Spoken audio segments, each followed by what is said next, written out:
Olá, meus caros. Hoje nós vamos conversar novamente sobre lucro presumido. Dessa vez para falar como é que eu faço para calcular o imposto de renda e a contribuição social devida em receitas não operacionais. Vou mandar 2 abraços antes de entrar no assunto, pode ser? Primeiro abraço aqui para o Matheus Aguiar e o segundo abraço para o Silvio Elmano. Muito obrigado, viu, gente, por vocês assistirem aí nossos vídeos.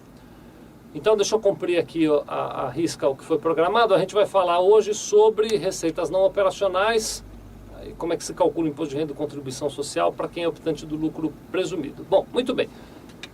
Eu vou primeiro começar dando a definição do que são receitas não operacionais, né? Então, receitas não operacionais são aquelas receitas que não têm a ver com os objetivos sociais da empresa. Por exemplo, nós aqui somos um escritório de contabilidade. Então, a Sevilha Contabilidade, quando presta serviços de contabilidade, ela tem receitas operacionais. É uma receita da nossa operação normal. Agora, imagine que por alguma razão a gente tem um espaço, uma sala aqui no prédio vazio e a gente aluga esse espaço para alguém. Então, passamos a receber um aluguel, relativo à locação de um pedaço aqui do nosso prédio. Este aluguel não é uma receita operacional, ele não faz parte dos meus negócios, ele faz parte de uma receita que acontece eventualmente. Quer ver outro exemplo de receita não operacional? Funciona assim, um determinado cliente pagou um honorário aqui para a Sevilha em atraso e pagou juros, então ele tinha que ter pago R$1.000, ele acabou pagando R$1.050. Esses R$50 de juros são uma receita não operacional.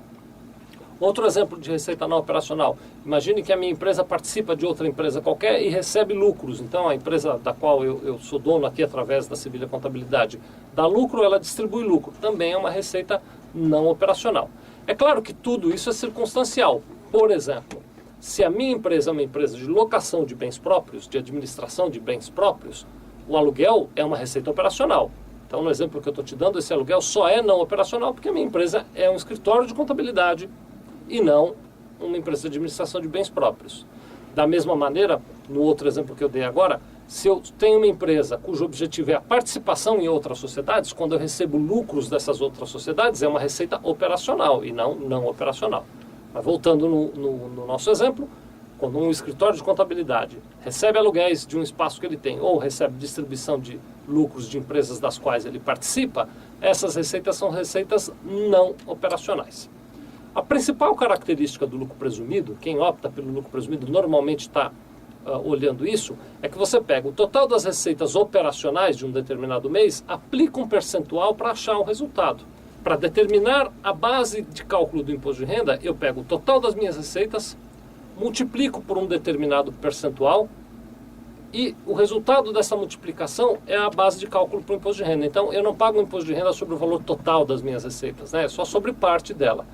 Num outro vídeo até eu explico, pincelar rapidamente aqui, 8% das receitas de venda é base de cálculo para imposto de renda, 32% das receitas de prestação de serviço é base de cálculo para imposto de renda. Então, só uma parcela dessas receitas operacionais. Agora, quando se trata de receitas não operacionais, o aluguel, como eu expliquei agora há pouco, os juros que eu recebi ou os dividendos que eu recebi, essas receitas não operacionais são tributadas integralmente para o imposto de renda para quem é optante do lucro presumido.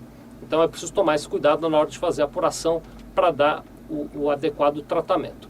Para você que é cliente da Sevilha, a gente já faz esse cuidado e já toma esse acompanhamento do lado de cá, você não precisa se preocupar. A única coisa que eventualmente seja interessante você saber a respeito disso é que se você tem imóveis alugados, por exemplo, foi esse exemplo que eu te dei agora, numa quantidade tal, talvez valha a pena abrir uma empresa de administração de bens próprios para cuidar dessa alocação, porque aí passa a ser receita operacional. E aí você não tributa integralmente, você tributa apenas sobre uma parte do aluguel recebido, tá bem? Muito obrigado.